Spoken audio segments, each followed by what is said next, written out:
નમસ્કાર મિત્રો, આપણી ચેનલમાં તમારું સ્વાગત છે। તો આજના વિડીયોમાં હું તમને જણાવવાનો છું આઈપીસીની કલમ નંબર 307 શું છે।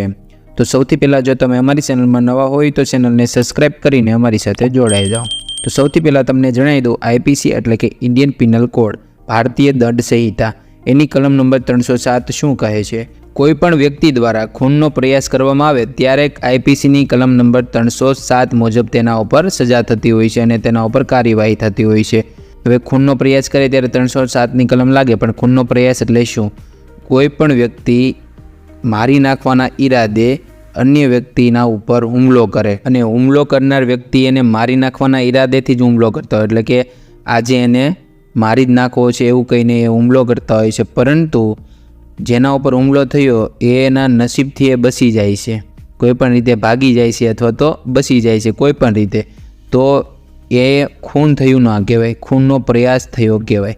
ખૂન ક્યારે થાય? જ્યારે જે પણ વ્યક્તિ છે એના ઉપર હુમલો કરવામાં આવે ને એ મૃત્યુ થાય ત્યારે એને ખૂન થયું કહેવાય, અને ખૂન ના થાય તો શું થાય?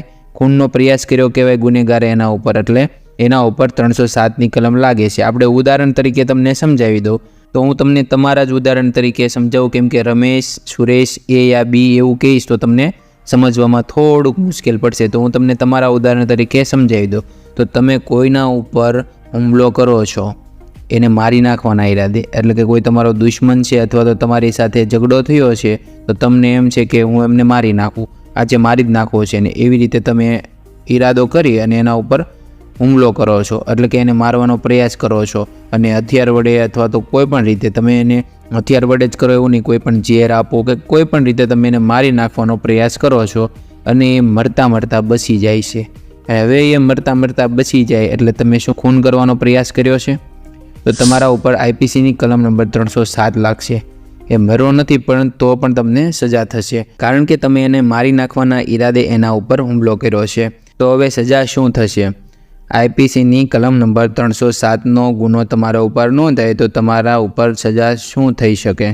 તો સૌથી પહેલાં જણાવી દો, 10 વર્ષની જેલ પણ થઈ શકે છે અથવા તો દંડ પણ થઈ શકે છે। આમાંથી એક પણ થઈ શકે છે અને બંને પણ થઈ શકે છે। જે વ્યક્તિ ઉપર તમે હુમલો કર્યો છે એ વ્યક્તિને ગંભીર પ્રકારની ઈજા થાય તો વિદ્યાર્થી મિત્રો તમારા ઉપર આજીવન કેદની પણ સજા થઈ શકે છે, એટલે કે ઉમ્ર કેદની સજા પણ થઈ શકે છે। હું તમારું નામ એટલે લઉં છું કે તમને જલ્દી સમજાઈ જાય, બાકી તમારે તમારું નથી સમજવાનું, ગુનેગાર સમજવાના છે, બરાબર? ગુનેગાર જેને પણ હુમલો કર્યો હોય એ ગુનેગાર કહેવાય, જે ગુનો કરે એને ગુનેગાર કહેવાય। તો એ ગુનેગાર ઉપર આજીવન કેદની સજા પણ થઈ શકે છે જ્યારે ગંભીર પ્રકારની ઈજા થઈ હોય ત્યારે, બરાબર? અને ત્યાર પછી સુપ્રીમ કોર્ટે જણાવ્યું છે કે આ પ્રકારના ગુનામાં સમાધાન થઈ શકે નહીં, માત્ર કોર્ટની અંદર જ કેસ ચાલશે, એટલે કે આવું ખૂન થયું હોય ને અંદરો અંદર બંને પાર્ટી સમાધાન કરી નાખે એવું શક્ય બનશે નહીં, એની માટે કોર્ટની અંદર જ કેસ ચાલશે, કારણ કે કોઈ પણ આવા ખૂનના આરોપી છે કે કોઈ પણ છે વ્યક્તિઓ એ સમાજ માટે આવો ગુનો કર્યો કહેવાય, કેમ કે આજે એના ઉપર હુમલો કર્યો કાલે કોઈ પણ વ્યક્તિ ઉપર કરી શકે, એટલે આ સમાજને નુકસાન ના પહોંચે એના માટે કેસ તે કોર્ટમાં જ ચાલશે, કોઈ પણ વ્યક્તિ એ સમાધાન કરી શકશે નહીં।